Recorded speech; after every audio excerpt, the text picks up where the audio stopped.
উৰিয়াম ঘাটলৈ কেনেকৈ গৈছিল বেদখলকাৰী কেনেকৈ দখল কৰিছিল চৰকাৰী ভূমি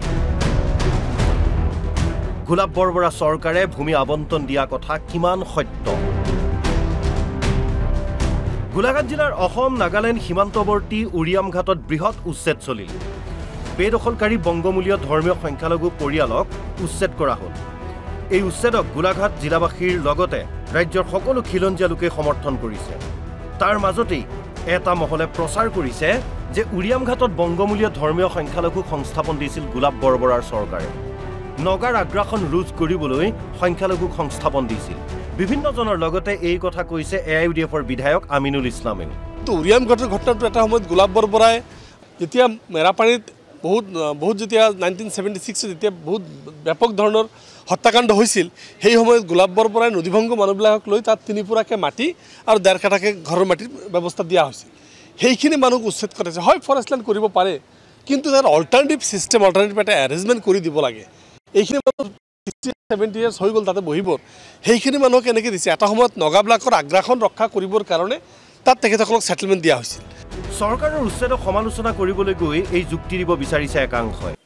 উৰিয়াম ঘাটৰ উচ্ছেদৰ সময়ত কিয় গোলাপ বৰবৰা চৰকাৰৰ ভূমি নীতিৰ কথা একাংশই উত্থাপন কৰিব বিচাৰিছে কিয় গোলাপ বৰবৰা চৰকাৰে উৰিয়াম ঘাটত বংগমূলীয় ধৰ্মীয় সংখ্যালঘু পৰিয়ালক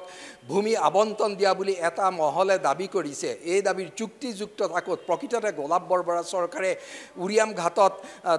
বংগমূলীয় ধৰ্মীয় সংখ্যালঘু লোকক ভূমি আবণ্টন দিছিল নে গোলাঘাট জিলাত ভূমি আবণ্টনৰ ক্ষেত্ৰত গোলাপ বৰবৰা চৰকাৰে কি কৰিছিল কৃষক আন্দোলন ভূমি অধিকাৰ আন্দোলনৰ গৌৰৱময় ইতিহাসেৰে সমৃদ্ধ গোলাঘাট ভূমিপট্টাৰ দাবীত শক্তিশালী আন্দোলন হৈছিল গোলাঘাটত দৈয়াং ঘিলাধাৰীৰ ভূমি অধিকাৰ আন্দোলনে আলোড়ন তুলিছিল ৰাজ্যত এই আন্দোলনৰ নেতৃত্ব দিছিল সমাজবাদী নেতাসকলে গোলাঘাটৰ কিংবদন্তি স্বৰূপ বিপ্লৱী বীৰ শংকৰ বৰুৱা শুনেশ্বৰ বৰাৰ নেতৃত্বত হৈছিল আন্দোলন গোলাঘাটৰ পৰা শুনেশ্বৰ বৰা জনতা পাৰ্টিৰ বিধায়ক নিৰ্বাচিত হয় গোলাপ বৰবৰাৰ মন্ত্ৰীসভাৰ কৃষি মন্ত্ৰী আছিল শুনেশ্বৰ বৰা গোলাপ বৰবৰাৰ চৰকাৰে স্বাভাৱিকতেই গোলাঘাটৰ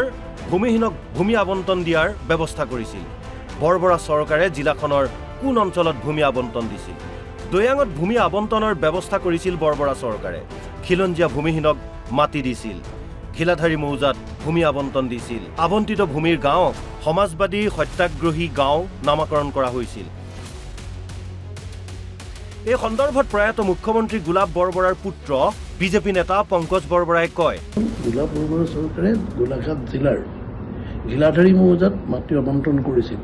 আমি সকলোৱে জানো সেই অঞ্চলত বসবাস কৰি থকা বন অঞ্চলত ঘিলাধাৰী চাহ বাগিচা এটা অঞ্চলত বসবাস কৰি থকা মানুহখিনিয়ে বহুদিন ধৰি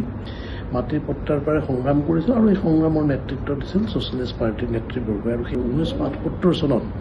যেতিয়া জনতা পাৰ্টিৰ চৰকাৰ হৈছিল তেতিয়া তাৰ কেবিনেটে সিদ্ধান্ত কৰিছিল ঘিলাধাৰী মৌজাৰ সেই মানুহখিনিক মাটিৰ পট্টন দিয়া হ'ব আৰু মাটিৰ পট্টনৰ ব্যৱস্থা কৰিছিল আৰু সেই সময়ত গোলাপ বৰবৰাই ডাঙৰীয়াই কৈছিল যে তাত এইখিনি মানুহে মাটি পট্টন পাব যিসকলে তাত প্ৰকৃততে বসবাস কৰিছিল বাহিৰা তাত ভুলক্ৰমে যদি কাৰোবাৰ নামত হয় সেইখিনি আবণ্টনো পিছত নাকচ কৰা হ'ব বুলি স্পষ্টভাৱে কোৱা হৈছে কিন্তু এতিয়া উচ্ছেদ হৈছে উৰিয়াম ঘাটত গোলাপ বৰবৰা চৰকাৰে ভূমি আবণ্টন দিয়া নাছিলে গোলাপ বৰবৰা চৰকাৰে ভূমি আবণ্টন দিছিলে ঘিলাধাৰী মৌজাত সেই কথা দিনৰ পোহৰৰ দৰে সত্য তাৰ পাছতো এটা মহলে কিয় উৰিয়াম ঘাটৰ কথা উত্থাপন কৰি আহিছে উৰিয়াম ঘাটত গোলাপ বৰবৰা চৰকাৰে ভূমি আবণ্টন দিয়াৰ প্ৰশ্নই অহা নাছিল উৰিয়াম ঘাট আৰু ঘিলাধাৰী পৃথক ঠাই ঘিলাধাৰী গোলাঘাট জিলাৰ উত্তৰ অঞ্চলত উৰিয়াম ঘাট গোলাঘাট জিলাৰ দক্ষিণ অঞ্চলত বৰবৰা চৰকাৰে ভূমি আবণ্টন দিছিল ঘিলাধাৰীতহে উৰিয়াম ঘাটত ভূমি আবণ্টন দিয়া নাছিল উৰিয়াম ঘাটৰ উচ্ছেদিত কিছু লোকে কৈছে যে চুঙাজানত নগাৰ আক্ৰমণৰ সময়ত গোলাপ বৰবৰাৰ চৰকাৰে তেওঁলোকক সাহায্য দিছিল আশ্ৰয় শিবিৰত সাহায্য দিয়া চৰকাৰৰ দায়িত্ব তাৰ অৰ্থ এইটো নহয় যে বৰবৰা চৰকাৰে সংস্থাপন দিছিল বৰবৰা চৰকাৰে সীমান্ত অঞ্চলত বাট পথ নিৰ্মাণ কৰিছিল উদ্দেশ্য আছিল সীমান্তত আৰক্ষী প্ৰশাসনৰ যাতায়াত সুচল কৰা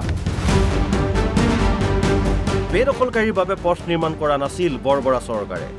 উৰিয়াম ঘাটত গোলাপ বৰবৰা চৰকাৰৰ কাৰ্যক লৈ পংকজ বৰবৰাৰ ভাষ্য প্ৰকৃততে যেতিয়া এই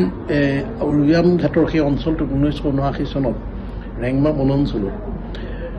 নগাই অগ্ৰাসন হৈছিল নগাই সেই অঞ্চলৰ বাসিন্দাসকলৰ ওপৰত যেতিয়া অত্যাচাৰ কৰিছিল ভয়ত কিছুমান মানুহ পলাই আহিছিল আৰু তাৰ ৰিলিফ কেম্পত আছিল